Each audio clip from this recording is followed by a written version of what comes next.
Every team, every topic, everywhere. This is Believe.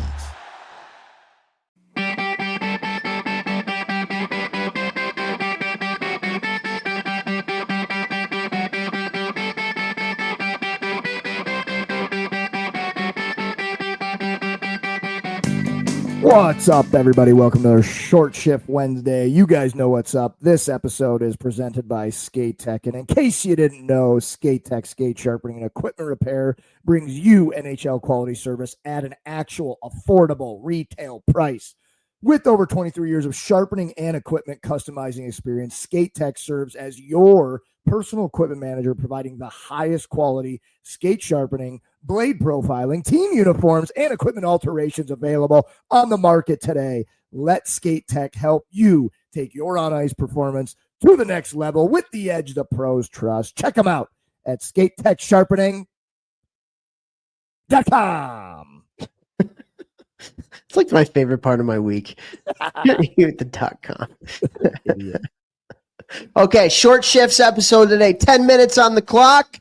Jeffrey Lavecchio, should you choose to accept this topic? I actually think you're really going to like this one. I think you're really going to. I think you say that every episode, and I do like them all. Let's go. Yeah. So, are you going to accept my challenge to be the co-pilot on this magic? I got to stop doing this. You got to stop. Nobody else is laughing, just us. I am, though, so it's okay. Yeah. All right, so today, this is a great, actually a very, very great topic from our podcast producer, Laura. Laura, awesome. Shout out. But it's how to challenge the kids that are naturally good at things and things just kind of come easy to them. In my experience, they're difficult to motivate because they don't have to really try as hard as the other kids. So like, how do you challenge kids that are naturally good at things and it comes easy to them? I think it's a phenomenal topic. I love that topic. I mean, add more constraints to what they have to do. You know, like I think about one of these players that I trained, plays at a really big NCAA D1 school now. I started training him when he was 9, and because I coached him that summer, and then he started training with me from then on. And he was so much faster than everyone else. Like, it wasn't even close when they were younger. Like, fastest kid probably in the country. Like, it was crazy. He would just beat everyone wide all the time. And I only coached him for a couple weeks in that summer. But like somebody like that in practice, I would be like, you are not allowed to beat anyone wide. Like, you know, 3 days a week, you are not allowed to beat anyone wide. You have to pull up and hit a late guy, or you have to do blank before you can attack the net. Like, something, put some type of constraint on them. And I would actually take that player aside and say, look, you know that you are so fast and you can just beat guys over and over and over. So I want to make practice a little bit harder for you because you're doing that well right now. Like, it's a fine line that you got to walk, pumping their tires, but not blowing their head up and be like, this is going to help you get better. Let's try and do this. All right. So that's one of the things. The other thing that I would do is I would also be like, take them aside and be like, look, you're one of the best players on the team. Like, you're a leader. It comes easy to you. What I need you to do, and this is going to make you better and our team better, is I need you to get the other players to work as hard as you, to do what you're doing, and kind of instill a leadership role in them and try and really like get them to take that on and get excited about it, because then they're already, you know, naturally really good. But now they won't be lazy because you're giving them that charge. And then you're teaching them about leadership and how to, you know, help the teammates and all that stuff. And what you see at the younger ages sometimes is the players that are way better than everybody else.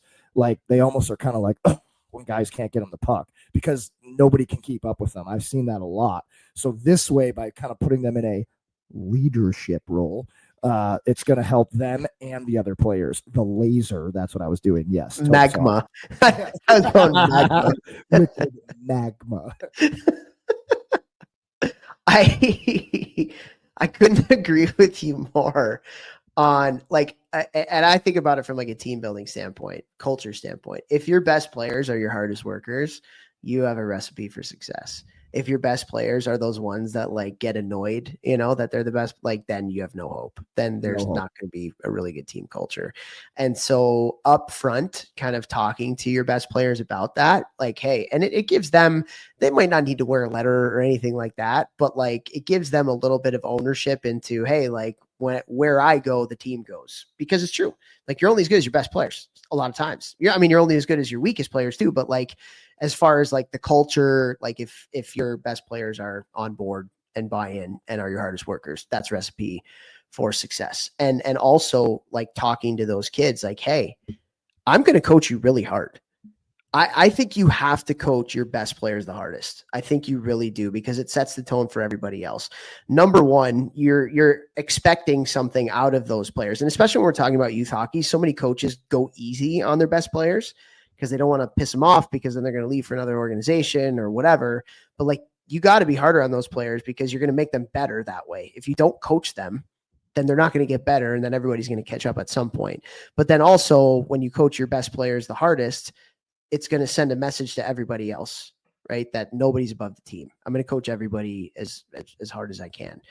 And when I say coach them hard, I don't mean yelling and screaming. I mean having high standards and holding people accountable to those standards, right? So yeah, like letting them know up front that that's your mentality. Hey, like, just so you know, like, I'm going to coach you hard. I might single you out at different times. It's not because I don't like you. It's not because I'm trying to be mean. It's because, number one, I'm trying to push you. You need to be pushed so you can get better. And number two, it sends a message to everybody else. So totally in alignment with you on that. I love that. I love that. It's all about how you approach those and what you say. You know, you got to think about, what is the age of player I'm talking to? What's the message I need them to get out of this?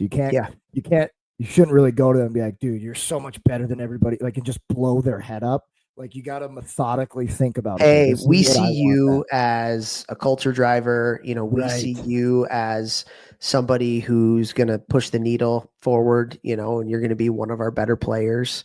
And so people are going to look up to you, and you're going to be the example. And so this is why I'm going to coach you hard, and this is the way you need to react. And this is the why. Again, it goes back to it. This is the why. Is winning games more fun or losing games? And the kid will answer, winning games. Okay, well, you can really help this team win more games, not just on your play alone, on you forcing all the other players to be their best and have fun. And you can drive that, and you can change that because you're one of our best players. Mm-hmm. I really need you to step up and blank and blank and blank and blank. What do you think? Can you do that for me? Type of thing.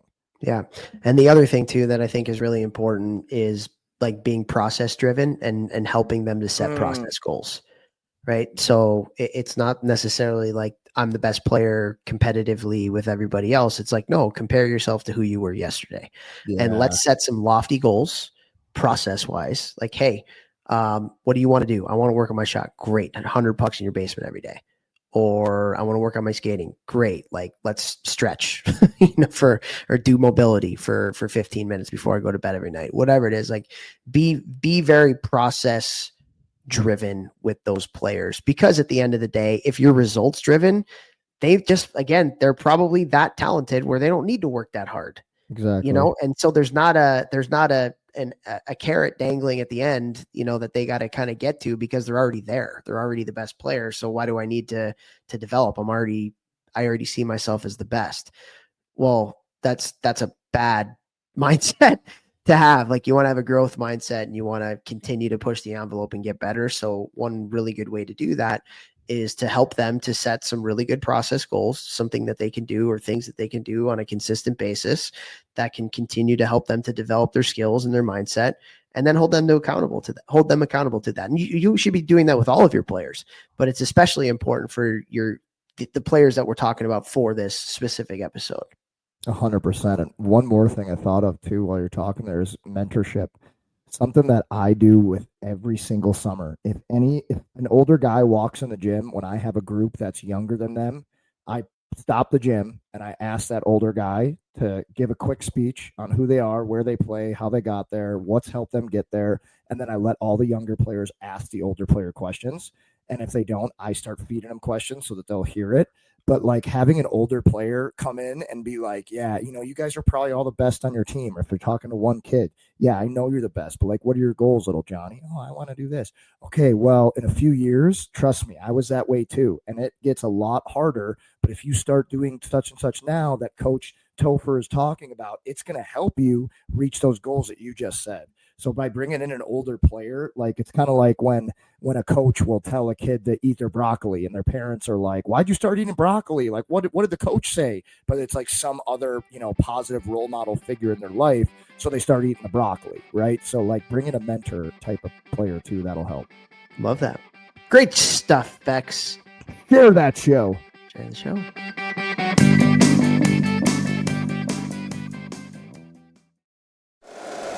If you like the show, please take a moment to rate, review, and subscribe. It really does help the show to grow. Thank you for listening.